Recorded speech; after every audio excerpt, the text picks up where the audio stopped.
This channel does not promote any violent, harmful, or illegal activities. All content provided by this channel is meant for an educational purpose only.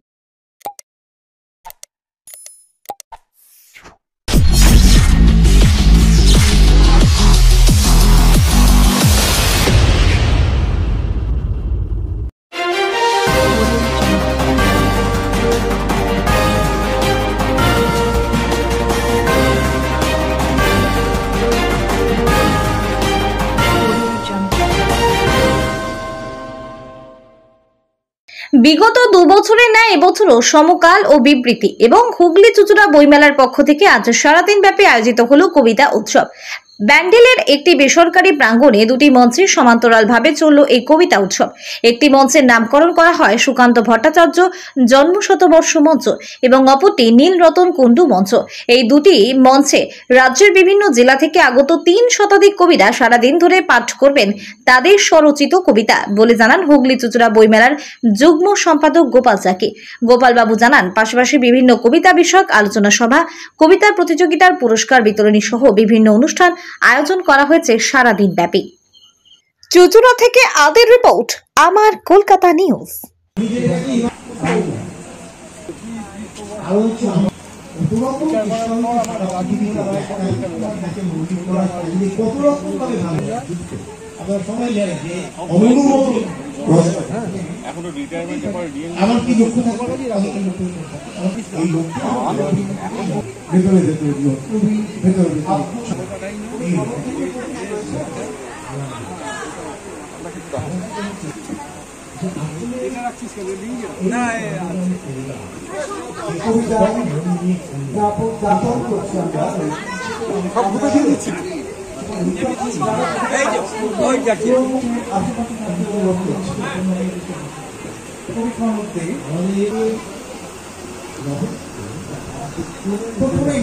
কবিতা পাঠ করতে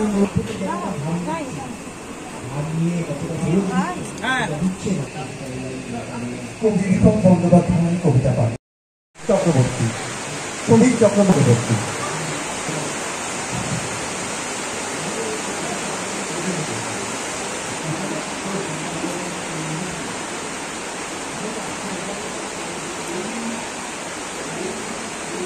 ভালোই বলছে, তবু আকাশের প্রলোভনে গাছ মাথা তোলে আনাড়ি হয়ে শেকড়েরা মাকড়সার জাল বিস্তার করে গাছপথ সমীকরণ জটিল হতে থাকে। একদিন কাল বসে কি গাছের বারন্ত ভুলণ্ঠিত করবেই দ্বিঘাত সমীকরণ। আমার দ্বিতীয় কবিতা খাঁচায় নজর বন্দী, তাদের গানে নেই সারমের সুর, সেই সুরে বাধা প্রলম্বিত লয়।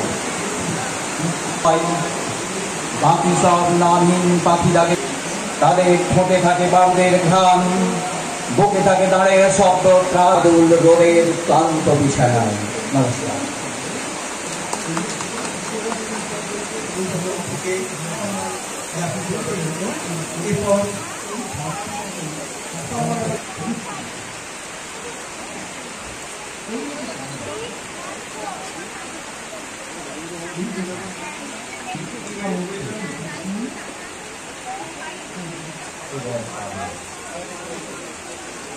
তারপর মা নেই,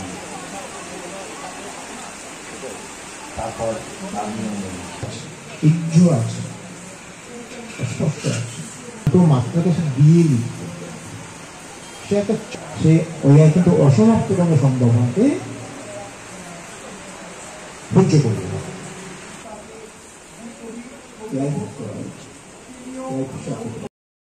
দাদা, এটা একটা আলাদা অনুভূতি, কবিতা উৎসব জেলায় দুটো মঞ্চ একসঙ্গে দেখা যাচ্ছে, কি বলবেন? সমকাল, বিবৃতি এবং হুগলি চুচুড়া বইমেলার উদ্যোগে এটা 3য় বর্ষ সারাদিনের কবিতা উৎসব। 2 বছরই আমাদের দুটো মঞ্চই হয়েছে, কিন্তু একটু আগে পরে হয়েছে, এবছর একসঙ্গে। তার কারণ আমরা চেয়েছি যত বেশি সংখ্যক কবিকে আমরা এই উৎসবের মধ্যে যুক্ত করতে পারি। এই মাত্র 3 বছরের পথ চলাতেই আমাদের গোটা রাজ্যের মধ্যে বেসরকারি উদ্যোগে সংগঠিত সর্ববৃহৎ কবিতা উৎসব হচ্ছে এই কবিতা উৎসব। এত কবিদের সঙ্গে কবিতার সঙ্গে সারাদিন কাটাতে তো কবিতায় যাপন ভালো তো অত্যন্ত ভালো লাগছে এবং কবিদের সঙ্গে পাঠকদের একটা মেলবন্ধন এ ধরনের উৎসবের মধ্য থেকে যে গড়ে উঠছে। আপনি দেখছেন পেছনে একটি আলোচনা সভা চলছে, ওখানে কবিতা পাঠ চলছে, যে পরিমাণ অডিটোরিয়ামে মানুষ শুনছেন এই আলোচনা, এই কবিতা পাঠ, এটা কবিতা চর্চার ক্ষেত্রে আরো করে উৎসাহিত করে এবং আমাদের আয়োজকদেরও অত্যন্ত আনন্দিত করে মানুষের এই স্বতঃস্ফূর্ত অংশগ্রহণ। প্রথম বছর যখন কবিতা উৎসব শুরু করেছিলেন এরকম ধারা একটা আসছে, আগামী দিনে কিরম ভাবে রাখবেন আরো রূপরেখাটা? এটা সময়ের সঙ্গে পরিবেশ পরিস্থিতি অনুযায়ী আমাদের সিদ্ধান্ত নিতে হয়। এবছর যেমন আমরা রবীন্দ্র ভবন গত 2 বছর যেখানে করেছিলাম সেটা পাইনি, এয়ারোলাইট কর্তৃপক্ষ সহযোগিতা করলেন, একটা ভিন্নতর পরিবেশে সেই অনুযায়ী আমাদের পরিকল্পনা করা হলো। আগামী দিনে নিশ্চয়ই আমরা তো সামনের দিকে এগিয়ে চলতেই অভ্যস্ত বা এটাই আমাদের লক্ষ্য, আরো উন্নততর পরিকল্পনা আরো বেশি মানুষকে নিয়ে কিভাবে করা যায় এটাই আমাদের ভাবতে হবে। দুটি মঞ্চ মিলে এখনো পর্যন্ত প্রায় 300-র উপর নাম রেজিস্ট্রেশন হয়ে গেছে কবিদের। একদিন ব্যাপী, আজকে সারাদিন ব্যাপী, যত রাত পর্যন্ত হয় চলবে। ঠিক সকাল 10টায় শুরু হয়েছে, যতক্ষণ চলে চলবে। ভিন্ন ধর্মী একটা চিন্তাধারা সমকাল বিপ্লবী বইমেলার তরফ থেকে।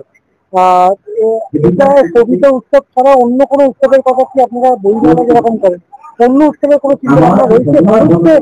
একটা এক মঞ্চে আসার জন্য না, এটা সম্পূর্ণ আলাদা। বাঙালির সঙ্গে কবিতার সম্পর্ক আমি নতুন করে বলবার অপেক্ষা রাখে না।